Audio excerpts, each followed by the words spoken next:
and then her annoyance with some of being pressured, not only by those members of the Judiciary Committee, Jamie Raskin, but also and others, but Jerry Nadler's insistence at the beginning, it it led her to make a really critical decision, Rachel. I think is what I got out of your book, that she was going to, when she finally decided to move forward with impeachment, that she put it in the hands of Adam Schiff instead of when it traditionally is in the Judiciary Committee with Jerry Nadler.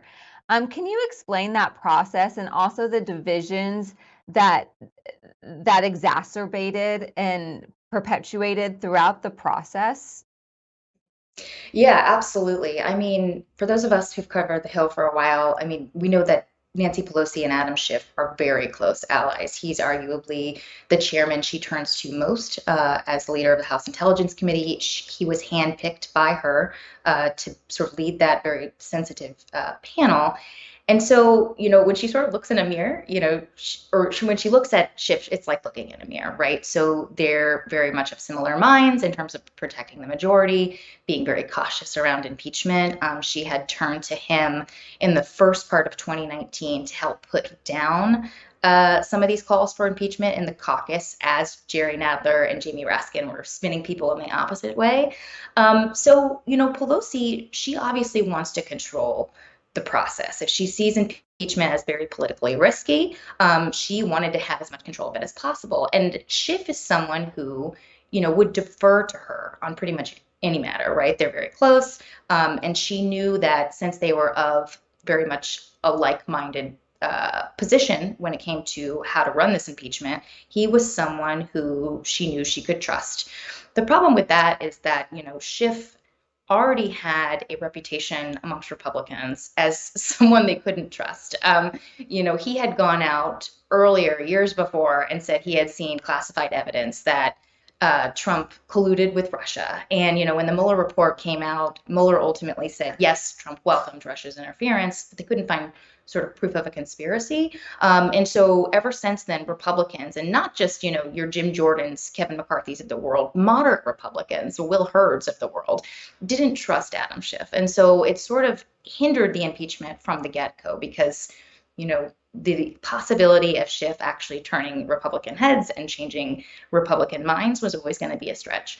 I do think it's interesting that she chose Schiff because, one thing we uncovered in the book is that Schiff, in many ways, was one of the people who gave that final push to Pelosi to do this impeachment that she did not want to do. We uncovered some news about how Schiff was privately advising that group of national security Democrats that would write that very influential Washington Post op-ed that sort of triggered Pelosi to embrace impeachment. And they had asked him over the summer to give them a warning if impeachment was happening. They did not want it to happen. They were concerned about the political risks. And they sort of corner Schiff and they say, we need a heads up if this is going to happen because, they want to be able to prepare. And he says, don't worry, it's not happening right now. I'll give you a heads up. And so what happens after the Ukraine news breaks about, this whistleblower report and allegations of quid pro quo, they corner him on the floor, these national security frontliners, and say, is Pelosi going to change her mind? We have reporting in the book that at the time Pelosi was not looking to change her mind. I mean, she actually went on NPR that same day and said, we don't know enough yet to make any sort of decision. But Schiff tells these frontliners that he thinks, yes, she's going to be changing her mind. And given the fact that these are moderate Democrats, they know they're going to be attacked if they're seen as sort of being these Pelosi puppets who follow her on impeachment. So they decide they have to actually get out ahead of her.